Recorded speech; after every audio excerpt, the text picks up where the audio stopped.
So, a few months ago, I was having coffee with a couple in their early 50s. We were sitting on their back deck on a Saturday morning in October. Their dog was at my feet.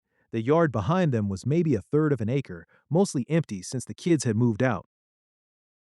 They told me their house was paid off, worth about $720,000. They'd bought it in 1998 for $185,000. And then the husband said something I haven't been able to stop thinking about. He looked out at the yard and said, "We're sitting on $720,000, and we can't touch any of it without selling the place we live." That's the trap most 50 something homeowners are walking into and don't fully realize they're in.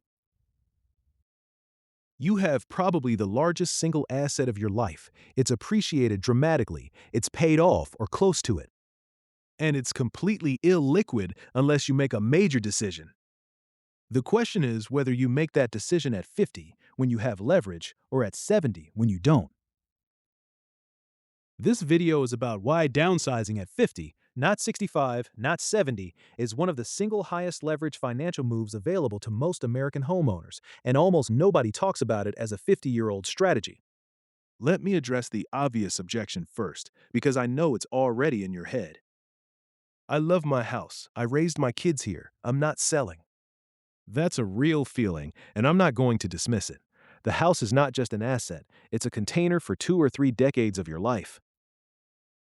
But here's what I want you to consider. The version of you that loves the house at 50 is not the same version of you that will love the house at 70.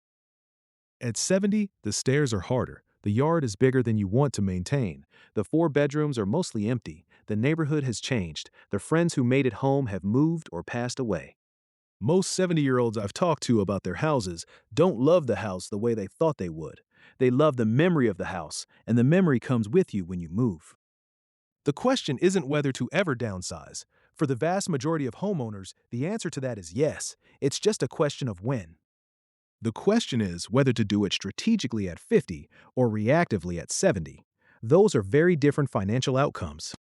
So let's talk about what strategic at 50 actually means. There are 3 specific advantages to downsizing at 50 that you lose slowly every year you wait. The cumulative effect of these is much larger than people realize. Advantage 1, you have negotiating leverage you'll never have again.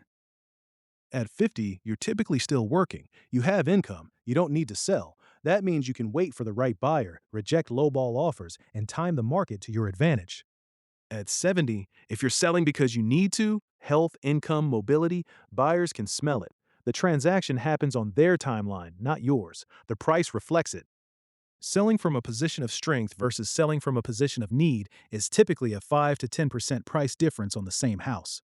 On a $700,000 house, that's $35,000 to $70,000 of pure negotiating leverage that disappears the longer you wait. Advantage 2, their freed equity has 15 to 20 years to compound somewhere else, and that is worth taking every day. This is the big one. If you downsize at 50 and free up $300,000 of equity, that $300,000 has 15 to 20 years to compound before you actually retire. At 7% average returns, $300,000 becomes roughly $830,000 over 20 years. Over 15 years, it becomes roughly $590,000. If you wait until 70 to downsize and free up the same $300,000, you get $300 and thousands zero. The compounding window is gone. The single biggest financial cost of waiting to downsize is not the house. It's the 15 to 20 years of compounding that the freed equity could have earned if it had been deployed earlier. Advantage 3. You can choose your next place strategically instead of reactively. Uh, at 50, you can pick a smaller house, a different state, a different climate, a different cost of living tier based on what you actually want. At 70, the choices narrow dramatically. You're picking based on proximity to medical care, proximity to family who can help, accessibility, single-story layout. The financial math gets worse because the choice set is smaller. Choosing your next house from a list of 100 possibilities at 50 produces a different outcome than choosing it from a list of 10 possibilities at 70. 3 advantages. None of them huge in isolation, but you lose all 3 year by year, every year you wait. By 70, all 3 are mostly gone. Quick check-in. Are you currently in a house you describe as too big for what we actually need now? Drop a yes or a no in the comments. I'm curious where this audience falls. I'll go first. We're in a 4 bedroom house with 2 kids still at home, so it's right sized for now, but I already know we'll be in this exact conversation in about 8 years. Before I get to the three approaches, I want to tell you about a different couple because their situation is the version of this story that I see almost as often. This was at a backyard barbecue last summer. The wife and I were standing by the grill while her husband was inside getting drinks. She was 58, retired teacher, energetic, the kind of person who doesn't slow down for anyone. She told me, almost casually, "We've been talking about downsizing for 4 years. We just haven't done it." Then she shrugged like it was the weather. 4 years of having the conversation and not pulling the trigger. 4 years of the equity sitting locked. 4 years of the compounding window getting smaller. 4. That's the more common version of this story than either acting at 50 or being forced to act at 70. Most people land in the middle. They know the move makes sense, they talk about it, and they don't do it. The equity sits there earning nothing while they wait for a moment that feels right. The moment never feels right. That's something nobody warned them about. The window for this decision doesn't close with a clear signal. It closes one quiet year at a time. So if downsizing at 50 is the move, what does the actual strategy look like? There are three specific approaches that work, and they work for different situations. Approach 1, the full downsize and redeploy. You sell the $700,000 house. You buy a $400,000 house in the same area or a different one. You take the $300,000 difference minus transaction costs and you invest it in your retirement portfolio. This is the cleanest version of the strategy. It maximizes the freed equity for compounding. It works best for people who are comfortable with a significant lifestyle change and don't have strong geographic ties. The trade off is that you're making a big change while you're still working, which can feel disruptive. Some people don't want to deal with a major move at 50. Approach 2, the geographic arbitrage.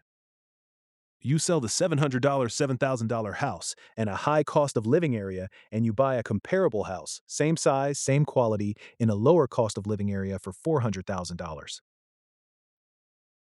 You haven't downsized in lifestyle, you've downsized in geography. The freed equity is the same $300,000, but you're not living in a smaller space. This works best for remote workers, for people whose jobs don't require a specific location, for people whose social ties are more distributed, and for people who are willing to relocate while they still have the energy to build a new community. The classic versions of this are coastal California or the Northeast to the Southeast or the Mountain West. A $900,000 house in San Diego is a $500,000 house in Asheville. A $750,000 house in suburban Boston is a $400,000 house in Chattanooga. Same square footage, same quality, very different price. Approach 3, the partial downsize with rental income. You sell the $700,000 family house, you buy a $400,000 primary residence. With the freed $300,000, you put half in the market and use the other half as a down payment on a rental property. Now you have a smaller primary residence, $150,000 compounding in the market, and a rental property generating monthly income while building equity over 20 years. This is the highest effort version of the strategy. Being a landlord is real work, even with a property manager. But for a 50-year-old who's reasonably handy and wants serious income in retirement, this produces the strongest 20-year result of the three. Here's the cynical reality check. The reason almost nobody in the financial industry talks about downsizing at 50 as a strategy is that downsizing doesn't generate fees for anyone in the financial industry. Real estate agents make their commission whether you downsize at 50 or 70, so they're neutral. Financial advisors who manage assets actually prefer you don't sell your house at all because the conversation about whether your house is the wrong asset class for your stage of life doesn't generate a transaction for them. Nobody is sitting across from you at 50 saying the smartest financial move available to you right now is selling your house. That conversation doesn't make anyone money except the real estate agent, and the real estate agent isn't your financial planner. So the conversation doesn't happen, and homeowners drift towards 70 sitting on the largest asset of their life, fully illiquid, with all the strategic advantages of earlier deployment quietly evaporating. Second engagement question. Of the three approaches, full downsize, geographic arbitrage, or partial downsize with rental, which one are you most drawn to? Just answer 1, 2, or 3 in the comments. I'll tell you mine. When we get to this conversation, I'm probably going to push for some version of 2 because we have flexibility on geography and not a lot of patience for being landlords. Let me come back to the couple from the opening. After that conversation on the back deck, we walk through their actual situation. Both 52. Husband works in tech, can work remotely. Wife works in healthcare, has location flexibility within reason. Kids are 19 and 22. Parents are aging but not yet in crisis. They lived in a suburb of Seattle. The $720,000 house was 2,800 square feet, 4 bedrooms, big yard. The kids' bedrooms had been mostly empty for 2 years. I ran rough numbers across 3 scenarios: staying put until 70 and downsizing then, downsizing in place at 53 to a smaller house in the same area, or geographic arbitrage to a lower cost area. Staying put until 70 and then downsizing produced about $1.4 million of total retirement assets by age 75, including their existing 401ks. Downsizing in place at 53 produced about 1.9 million by 75. Geographic arbitrage to somewhere like Boise or Asheville produced about 2.3 million by 75. Those numbers are rough modeling, not a verified case study, but the structural difference between the paths is the actual point. Same couple, same income, same starting point, roughly a $900,000 swing based on a single decision made at 52 instead of at 70.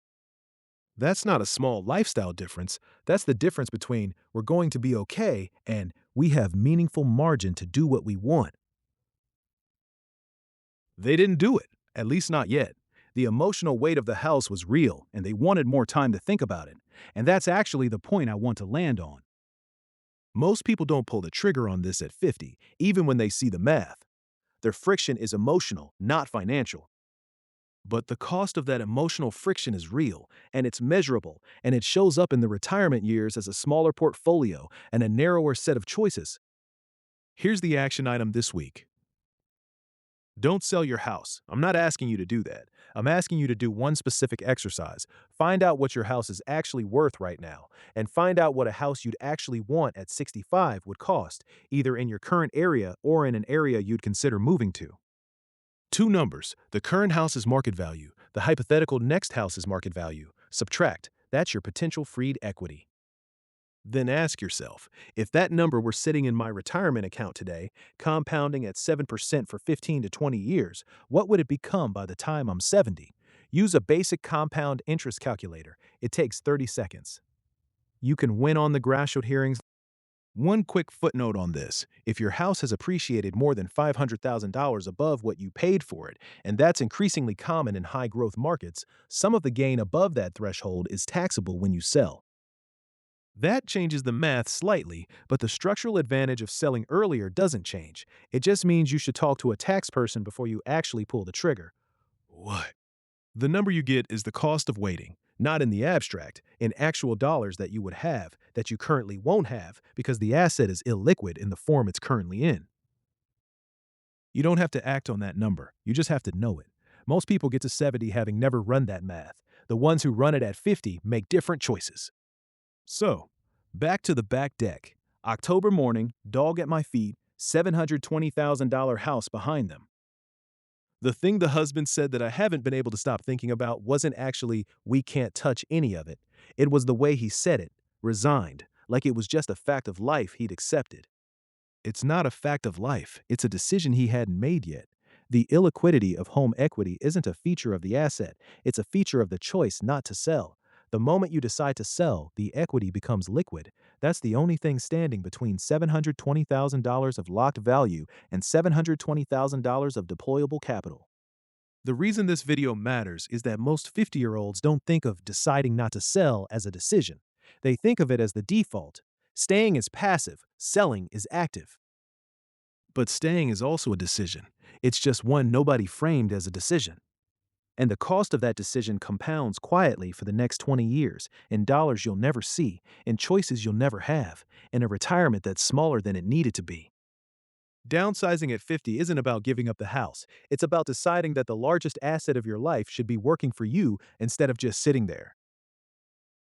You can love the house and still let it go. The memories don't live in the drywall, they live in you. Last engagement question for the comments. If you ran the math from the action item, current house value minus next house value compounded for 15 to 20 years, what was the number? Vague is fine. I just want to see the spread, and I want to know whether seeing the number changes how you think about the house you're currently in.